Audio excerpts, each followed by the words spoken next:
सभी को नमस्कार। झाबुआ मध्य प्रदेश का वह आदिवासी क्षेत्र जो अपनी विशिष्ट संस्कृति, परंपराओं और सरलता के लिए जाना जाता है। आज यह इलाका एक मजबूत ईसाई समुदाय का घर है, लेकिन यह कहानी सिर्फ धर्म की नहीं, यह कहानी है सेवा, संघर्ष, त्याग और शिक्षा की। यह कहानी है उन मिशनरियों की जिन्होंने पहाड़ियों, जंगलों और खतरों को पार करते हुए इस क्षेत्र में अपनी रोशनी फैलाई। लेकिन यह सब कैसे शुरू हुआ? किसने शुरुआत की? कौन सबसे पहले यहां आया? आज हम उसी ऐतिहासिक यात्रा को समझेंगे। आइए इतिहास के पन्नों को एक एक करके खोलते हैं, जानते हैं कि कैसे झाबुआ में ईसाई विश्वास की यात्रा शुरू हुई।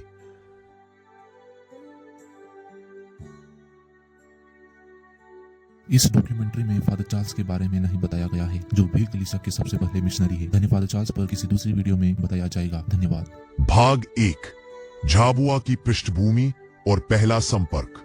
19वीं सदी के शुरुआती वर्षों में झाबुआ एक छोटा लेकिन सामरिक रूप से महत्वपूर्ण आदिवासी क्षेत्र था। यहाँ पर मुख्य रूप से भील और भिल्लाला समुदाय रहते थे। प्रकृति प्रेमी, साहसी और अपनी संस्कृति के संरक्षक। 19वीं सदी की शुरुआत में झाबुआ रियासत राठौड़ वंश के शासन में थी। उस समय झाबुआ में शासक थे राठौड़ वंश के राजा। सबसे महत्वपूर्ण शासकों में आते हैं राजा रूप सिंह 1818 के बाद, राजा उदय सिंह। इन्हीं के शासनकाल के दौरान मिशनरी पहली बार झाबुआ क्षेत्र के समीप पहुंचे। भाग 2, मिशनरियों के आने की पहली लहर। 19वीं सदी भारत में ईसाई मिशनरी कार्य का विस्तार 1800 के बाद तेजी से बढ़ रहा था। झाबुआ में मिशन की नींव रखने वालों में सबसे पहले जिनका नाम इतिहास में मिलता है, वे मुख्यतः SVD missionaries, society of the divine word और इटालियन मिशनरीज थे। स्कॉटलैंड और जर्मनी से आए कुछ मिशनरी मध्य भारत में सेवा कार्य शुरू कर रहे थे। इनमें प्रमुख थे Scottish missionary society, German Lutheran mission और चर्च मिशन सोसाइटी CMS। इन मिशनरियों ने मालवा और निमाड़ क्षेत्र के आसपास काम शुरू किया, जहां से वे आदिवासी क्षेत्रों तक पहुंचे। हालांकि उस समय झाबुआ में स्थायी मिशन की स्थापना नहीं हुई थी। कई मिशनरियों ने झाबुआ के गांवों में पहली बार संपर्क बनाया। उनका मुख्य लक्ष्य था बीमारों का उपचार, बच्चों को मूलभूत ज्ञान देना, समुदाय से मित्रता बनाना, गरीबी और सामाजिक संघर्ष को समझना। आइए हम सबसे पहले आए मिशनरीज के बारे में देखते हैं। फादर ग्विडो SVD झाबुआ क्षेत्र में सबसे पहले पहुंचने वाले यूरोपीय मिशनरियों में से एक। वर्ष 1905-1910 के बीच झाबुआ क्षेत्र का सर्वेक्षण किया। उन्होंने भीलों के बीच रहकर उनकी भाषा और संस्कृति को समझा। फादर मिलानी SVD 1910 के आसपास झाबुआ के जंगलों और गांवों में पहुंचने वाले पहले मिशनरी। लोगों से संवाद, बीमारी, गरीबी और संघर्ष को समझने वाले पहले फादर। फादर एंजेलो 1915 के बाद झाबुआ, थांडला और पड़ोसी क्षेत्रों में व्यापक भ्रमण। उन्होंने जरूरतमंदों के लिए दवाइयां बांटी और शिक्षा पर जोर दिया। फादर रेगाइना रेगिनस 1920 के दशक में यहां आए। झाबुआ में पहला छोटा चैपल और प्राथमिक मिशन सेंटर व्यवस्थित किया। फादर क्लेमेंस 1930 के आसपास आए। उन्होंने यहां पहले आदिवासी परिवारों को बाइबल पढ़ाना और प्रार्थना करना सिखाया। 6. फादर मैथायस स्वास्थ्य सेवा शुरू करने में उनका महत्वपूर्ण योगदान रहा। इन शुरुआती फादरों ने पैदल यात्रा करते हुए गांवों में समय बिताया। इन्हीं ने झाबुआ मिशन के पहले बीज बोए। भाग 3, मिशन की आधिकारिक शुरुआत। 1920-1940 झाबुआ में संगठित मिशनरी कार्य। 20वीं सदी की शुरुआत। 1901 के आसपास आदिवासी क्षेत्रों में ईसाई मिशन तेजी से बढ़ रहा था। इस समय कई आदिवासी इलाकों झाबुआ, थार, अलीराजपुर में मिशनरी घूम घूम कर सेवा दे रहे थे। मगर झाबुआ में स्थायी मिशन की शुरुआत 1905-1910 के करीब मानी जाती है। 1920 के दशक में फादर ग्विडो, मिलानी और एंजेलो के प्रयासों से झाबुआ में मिशन का पहला केंद्र स्थापित हुआ। इस अवधि में मिशन ने मुख्यतः 4 क्षेत्रों पर ध्यान दिया: स्वास्थ्य सेवा, प्राथमिक शिक्षा, सामाजिक सुधार, बाइबल शिक्षा। मिशनरियों का यह दृष्टिकोण आदिवासियों के लिए नया था। वे उनकी भाषा सीखते, उनके साथ रहते, बीमारी में दवा देते और बच्चों को पढ़ाते थे। भाग 4, झाबुआ में पहली बार बपतिस्मा हुआ।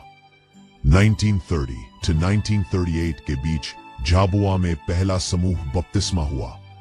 पहला बपतिस्मा एक ऐतिहासिक क्षण, कई वर्षों तक समुदाय के बीच रहने में और सेवा करने के बाद 1930 के अंतिम वर्षों में झाबुआ क्षेत्र में पहला समूह बपतिस्मा हुआ।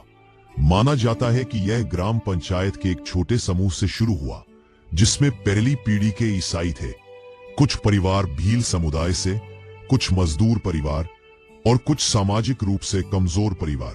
भाग 5, चर्च निर्माण 1940 से 1960।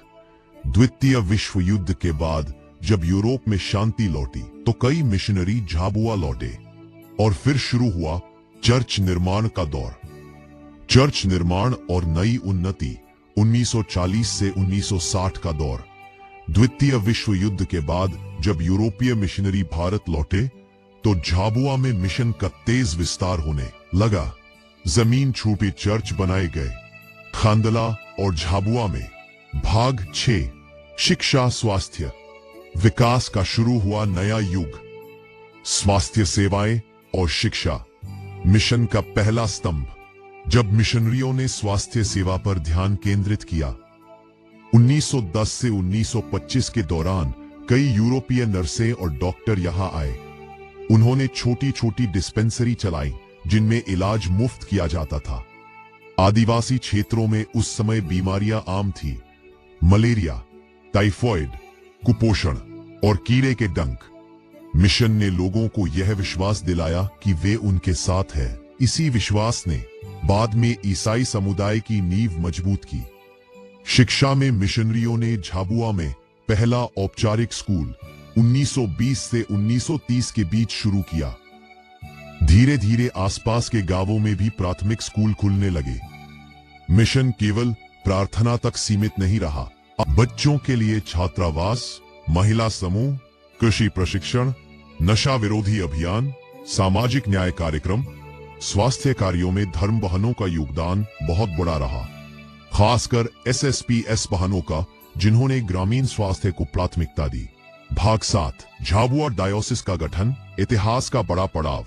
बहुत वर्षों तक झाबुआ इंदौर डायोसिस के अंतर्गत था, लेकिन जैसे जैसे क्षेत्र में ईसाई समुदाय और मिशन बढ़ा, एक नई डायोसिस की आवश्यकता महसूस हुई। 25 मार्च 2002 को रोम में झाबुआ डायोसिस की आधिकारिक स्थापना हुई।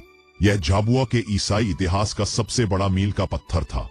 और फिर 25 मार्च 2002 सभोपदेश वेटिकन ने झाबुआ डायोसिस की स्थापना की।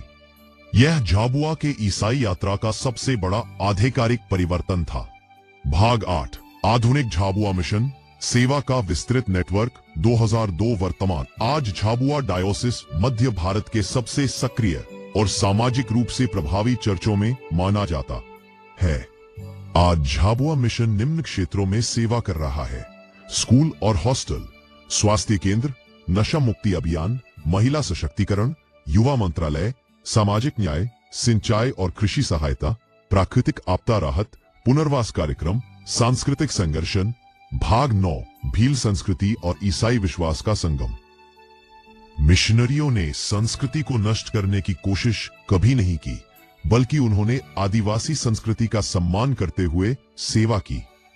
आज यहाँ आदिवासी नृत्य के साथ आराधना, मांदर और ढोल का उपयोग, पारंपरिक पोशाक के साथ प्रार्थना, भीली भाषा में भजन एक सुंदर मिश्रण बन चुके हैं।